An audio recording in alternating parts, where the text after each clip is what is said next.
Hi hello எல்லோரும் எப்படி இருக்கீங்க? நல்லா இருக்கீங்களா? ஸோ ரொம்ப நல்லா இருக்கேன். நீங்கள் எல்லோரும் நல்லா இருக்கணும்னு நான் ஆண்டவன்ட்ட ப்ரே பண்ணிக்கிறேன். ஸோ இன்றைக்கி நம்ம சேனலில் வந்து நல்ல ஒரு ஹெல்த்தி ரெசிபி தான் பார்க்க போகிறோம். கடல் நண்டு. ஸோ அதை எப்படி வீட்டில் அழகாக சூப்பராக பண்ணலாங்கிறத ஈஸியாக சிம்பிளாக ஈஸியாகவும் நல்லா டேஸ்டியாக ப்ரிப்பேர் பண்ணுறதுக்கும் உங்களுக்கு டிப்ஸ் சொல்லியிருக்கேன். ஸோ இதை வீடியோவை ஸ்கிப் பண்ணாமல் கடைசி வரைக்கும் பாருங்கள். ஸோ சட்டி காஞ்சதுக்கப்புறம் வந்து பார்த்திங்கன்னா நான் வந்து ஒரு குழிக்கரண்டி அளவு நம்ம அதில் வந்து நல்லெண்ணெய் இருந்துச்சுன்னா ஆட் பண்ணிக்கோங்க. நான் நார்மல் குக்கிங் ஆயில் தான் யூஸ் பண்ணியிருக்கேன். ஆயில் காஞ்சதுக்கப்புறம் சோம்பு போட்டாச்சு. சோம்புக்கப்புறம் வந்து பார்த்திங்கன்னா பூண்டு வந்து ஒரு 4 பல்லு பூண்டை வந்து இடித்து அதோட சேர்த்தாச்சு. அந்த பூண்டு வந்து கொஞ்சம் ஃப்ரை ஆகும்போதே வந்து பார்த்திங்கன்னா காரத்துக்கு தகுந்த மாதிரி பச்சை மிளகா போட்டுடலாம். அது கூட கருவேப்பிலையும் சேர்த்து போட்டு இதை நல்லா வதக்கிடலாம். ஸோ அந்த பூண்டு வந்து கொஞ்சம் ஃப்ரை ஆச்சுன்னா நமக்கு வந்து மனம் ரொம்ப நல்லாயிருக்கும். ஸோ அதனால் வந்துட்டு பூண்டை நல்லா ஃப்ரை பண்ணதுக்கப்புறம் ஒரு கைப்பிடி அளவு வந்துட்டு பெரிய வெங்காயம் வந்து நான் கட் பண்ணி இதில் நான் ஆட் பண்ணியிருக்கேன். அதையும் நல்லா வதக்கிடலாம். ஸோ கண்ணாடி தான் வதக்கினா போதும். ஸோ ரொம்ப வதங்கணும்னு கிடையாது. ஆனால் பார்த்திங்கன்னா நல்லா ஓரளவுக்கு வதங்கிருச்சுன்னா தான் நமக்கு வந்து இந்த சூப்பு சாப்பிடும்போது நல்லா நரிச்சு இல்லாமல் அந்த ஒரு ஃபீல் இருக்கும். அதனால் ஓரளவுக்கு நல்லா வதக்கிட்டு ஸோ அதுக்கப்புறம் வந்துட்டு பார்த்திங்கன்னா இதுக்காகவே வந்துட்டு பார்த்திங்கன்னா நல்ல ஒரு பழமாக எடுத்து வச்சுருக்கேன் தக்காளி. ஸோ அந்த தக்காளியும் நம்ம இதில் ஆட் பண்ணிடுவோம். தக்காளியை வந்துட்டு பார்த்திங்கன்னா க்யூப்ஸாக போடாதீங்க. இந்த மாதிரி ஜூலியன் போட்டிங்க அப்படின்னா ஈஸியாக வந்துட்டு நமக்கு சமைக்கும் போது வதங்குறதுக்கு வந்து டைம் ஜாஸ்தி எடுக்காது. ஸோ அதனால் இந்த மாதிரி லென்த்தாக கட் பண்ணிக்கோங்க. ஸோ தக்காளி போட்டதுக்கப்புறம் வந்துட்டு 1/2 டேபிள் ஸ்பூன் வந்து நான் உப்பு போட்டிருக்கேன். அதையும் போட்டு நல்லா மதிச்சுக்கலாம். இது மிக்ஸ் பண்ணிக்கலாம். ஸோ இப்போ நீங்கள் பார்த்தீங்கன்னாலே தெரியும், இப்போ தக்காளி வந்து நமக்கு நல்லா வதங்கிருச்சு. ஸோ இதுக்கப்புறம் வந்து பார்த்திங்கன்னா 1 டேபிள் ஸ்பூன் வந்து இஞ்சி பூண்டு பேஸ்ட்டு. ஸோ இஞ்சி பூண்டு பேஸ்ட் போட்டோன்னா நல்லா கிண்டி விட்டுக்கோங்க. அந்த பச்சை வாசம் போட்டோம்.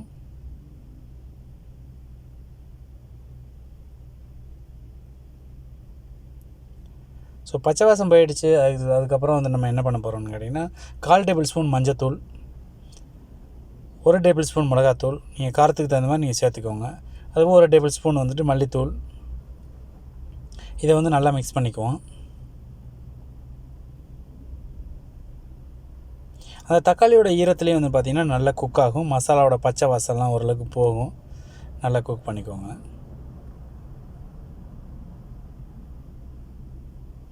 ஒரு 1/4 டேபிள் ஸ்பூன் வந்து ஜீரக பவுட்ரு,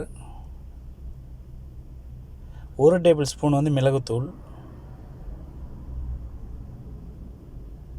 1/4 டேபிள் ஸ்பூன் வந்து சோம்பு பவுடர். இது எல்லாத்தையும் போட்டு நல்லா கலந்துக்கலாம். ஸோ இதையும் நல்லா மிக்ஸ் பண்ணி விட்ருங்க. மிக்ஸ் பண்ணதுக்கப்புறம் வந்துட்டு நம்ம ஆல்ரெடி சொன்னோம் இல்லைங்களா, நண்டு வந்து நம்ம வாங்கி க்ளீன் பண்ணி எடுத்து வச்சுருக்கோன்னு சொல்லிவிட்டு, ஸோ அதை வந்துட்டு இதில் நம்ம ஆட் பண்ணிக்குவோம். இந்த நண்டு எப்படி க்ளீன் பண்ணுறதுக்குங்கிறத நான் நெக்ஸ்ட் ஒரு வீடியோ போடுறேன். ஸோ யாருக்காவது வேணும்னா கீழே கமெண்ட் பண்ணுங்கள். ஏன்னா நண்டு க்ளீன் பண்ணுறதுக்கு தெரியாமலே வந்துட்டு நிறைய பேர் அதை வாங்கி சமைக்கிறதுக்கு யோசிப்பாங்க. நண்டு ப்ரான்ஸையும் ஸோ ரொம்ப ஈஸி தான் அது. ஸோ நம்ம 1 கிலோ நண்டு சொன்னோம், எல்லாத்தையுமே இதில் ஆட் பண்ணியாச்சு. ஆட் பண்ண நண்டை வந்து நம்ம முடிஞ்ச வரைக்கும் கிண்டுவோம். நம்ம சிக்கன் மாதிரி இதை நல்லா பெரட்ட முடியாது. ஸோ ஓரளவுக்கு பெரட்டி விட்டுட்டு நம்ம வந்து சூப்புக்கு தகுந்த மாதிரி நம்ம இதில் தண்ணி ஆட் பண்ணிக்கலாம். நான் இன்றைக்கி வந்து பார்த்திங்கன்னா இந்த 1 கிலோ நண்டு வந்து பார்த்திங்கன்னா ஒரு 8 பேர் சாப்பிட்ற அளவுக்கு நான் ரெடி பண்ணுறேன். ஸோ தண்ணி அதே அளவு தான் நான் வச்சு ப்ரிப்பேர் பண்ணுறேன். இந்த மசாலா வந்து உங்களுக்கு ரொம்ப போதுமானதாக இருக்கும். தண்ணி மட்டும் கொஞ்சம் கூட தண்ணி மட்டும் கொஞ்சம் நிறையா வச்சு கொஞ்சம் வத்துற அளவுக்கு வந்து நம்ம கொதிக்க விடணும். நம்ம எப்படி ஒரு 15 நிமிஷம் நம்ம குக் பண்ணுறோம் அப்படின்னும் போது பார்த்திங்கன்னா கொஞ்சம் தண்ணி ரெடியூஸ் ஆகும். ஸோ நமக்கு வந்து அந்த ஆக்சுவல் சரியான ஒரு லெவல் வரும். நான் இதில் வந்து பார்த்திங்கன்னா நம்ம 2 லிட்டர் தண்ணி ஆட் பண்ணியிருக்கேன் நான்.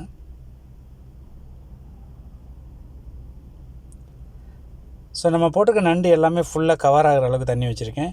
இதிலேருந்து இன்னும் கொஞ்சம் சேர்த்து வச்சுக்கலாம். ஒரு 2 கிளாஸ் தண்ணி சேர்த்து வச்சிங்க அப்படின்னா உங்களுக்கு அந்த வத்துற தண்ணி போக நண்டில் வந்து சூப் வந்து உங்களுக்கு கரெக்டாக எக்ஸாக்டாக வரும். ஸோ இப்போ நம்ம ஊற்றின தண்ணி அளவுக்கு வந்து பார்த்திங்கன்னா நம்ம சால்ட்டு போட்டாச்சு. ஏன்னு கேட்டிங்கன்னா நம்ம ஃபஸ்ட்டு போட்டது வந்து தக்காளிக்கு மட்டும் தான் உப்பு போட்டோம். அதேமாதிரி நம்ம போட்ட உப்பு வந்து இப்போ தண்ணி ஊற்றினதுக்கப்புறம் பார்த்திங்கன்னா அந்த நண்டில் ஏறாமல் போயிடும். அதனால் வந்துட்டு நண்டு போட்டு தண்ணி ஊற்றினதுக்கப்புறம் நம்ம வந்து சால்ட்டையும் செக் பண்ணி அதில் ஆட் பண்ணிவிட்டு அதுக்கப்புறம் மூடியை போட்டு ஒரு 10 நிமிஷம் நல்லா குக் பண்ணுவோம். ஸோ நீங்கள் பார்த்தீங்கன்னாலே தெரியும் 10 நிமிஷம் நல்லா குக் ஆகிட்டுருக்கு. எப்படி கொதிக்குது பார்த்திங்கன்னா, நம்ம எவ்வளோ தண்ணி வச்சோம் எவ்வளோ வத்தி இருக்குது பார்த்திங்களா. ஸோ இதே மாதிரி நல்லா கொதிக்கட்டும். கொதித்ததுக்கப்புறம் வந்துட்டு பார்த்திங்கன்னா நம்ம அடிஷ்னலாக என்ன பண்ணலாங்கிறத பார்க்கலாம். நண்டு வந்து வேக உங்களுக்கு பார்த்திங்கன்னா கலர் சேஞ்ச் ஆகும். அந்த ரெட் கலர் வரும். அதே மாதிரி வந்து பார்த்திங்கன்னா நண்டு வந்து உடனே நம்ம பண்ண முடியாது. நல்லா குக்காக தான் அந்த மனமும் இருக்கும். நமக்கு அதே மாதிரி அதில் உள்ள சாறு வந்து இறங்கி நமக்கு வந்து நெஞ்சு சளி இந்த மாதிரி ஒரு சில இதுகளுக்கு எல்லாத்துமே வந்து நமக்கு வந்து சரியாகும். இந்த கோல்டு கிளைமேட்டில் வந்து இந்த நண்டு எடுத்துக்கிட்டிங்க அப்படின்னா ரொம்ப நல்லது உடம்புக்கு. ஏன்னா இது நண்டு வந்து ரொம்ப சூடு உடம்புக்கு. ஸோ இப்போ பார்த்திங்கனாலே தெரியும் நமக்கு வத்தி வந்து ஓரளவுக்கு ஃபினிஷிங் பொசிஷன் வந்துருச்சு. ஸோ இதில் லைட்டாக வந்துட்டு நான் பெப்பர் கொஞ்சம் நான் அதிகமாக போட்டு சாப்பிடணும், ஏன்னா எங்களுக்கு சளி இருக்குங்கிறதுனால வந்துட்டு லைட்டாக அப்படி போட்டு சாப்பிட்லான்றக்காக நான் பெப்பர் ஜாஸ்தியாக போட்டிருக்கேன். உங்களுக்கு அந்த காரம் போதுமானதாக இருந்துச்சு அப்படின்னா நீங்கள் வந்துட்டு அதை அப்படியே கன்டினியூ பண்ணிக்கோங்க. இல்லை உங்களுக்கும் நல்லா சுருக்குன்னு வேணும், பெப்பரோட ஸ்பைசி வேணும் அப்படின்னா இன்னும் ஒரு 1/2 டேபிள் ஸ்பூன் வந்து பெப்பரை ஆட் பண்ணிவிட்டு ஸோ அதுக்கப்புறம் மேலே வந்து மல்லித்தலை தூவி நீங்கள் அழகாக எடுத்து வச்சிடலாம். அதே மாதிரி வந்து பார்த்திங்கன்னா முடிச்சதுக்கப்புறம் வந்துட்டு மேலே வந்துட்டு ஒரு கரண்டி நல்லெண்ணெய் இருந்துச்சுன்னா அழகாக ஊற்றி ஸோ அதை நல்லா மிக்ஸ் பண்ணி விட்டுட்டு ஒரு 10 நிமிஷம் கழித்து நீங்கள் அதை எடுத்து சர்வ் பண்ணி சாப்பிட்டீங்க அப்படின்னா ரொம்ப உடம்புக்கு நல்லது. மாதத்துக்கு வந்து பார்த்திங்கன்னா 2 டைம் இதை வந்து தாராளமாக எடுத்துக்கலாம். ஆனால் கோல்டு கிளைமேட்டாக இருந்துச்சுன்னா வீக்லி ஒன்ஸ் சாப்பிட்லாம். ஸோ சம்மர் டைம், அதாவது வெயில் டைமாக இருந்துச்சுன்னா நீங்கள் வந்துட்டு மாதத்துக்கு 2 டைம் தாராளமாக சாப்பிட்லாம், எந்த தப்பும் கிடையாது. நண்டில் வந்து பார்த்திங்கன்னா உடம்புக்கு அவ்வளோ நல்லது இருக்குது. ஸோ இன்றைக்கி பார்த்த ரெசிபி உங்களுக்கு ரொம்ப பயனுள்ளதாக இருக்கும்னு நினைக்கிறேன். ஸோ இதே மாதிரி நீங்களும் வீட்டில் ட்ரை பண்ணி பார்த்துட்டு உங்களோட ஃபீட்பேக்கை வந்து என்னோட கமெண்ட் செக்ஷனில் கமெண்ட் பண்ண மறந்துடாதீங்க. ஸோ இந்த வீடியோ பிடிச்சிருந்துச்சுன்னா வீடியோக்கு ஒரு லைக் பண்ணுங்கள், மறக்காமல் நம்ம சேனலுக்கு சப்ஸ்கிரைப் பண்ணுங்கள். நண்டு எத்தனை பேருக்கு பிடிக்குங்கிறதையும் இதை கமெண்ட் பண்ணுங்கள். நம்ம இன்றைக்கி வச்ச நண்டு ரசம் எப்படி இருந்துச்சுங்கிறத மறக்காமல் கமெண்ட் பண்ணி நம்ம இது கீழே வந்து கமெண்ட் செக்ஷனில் கமெண்ட் பண்ணுங்கள். தேங்க்யூ ஃபார் வாட்சிங்.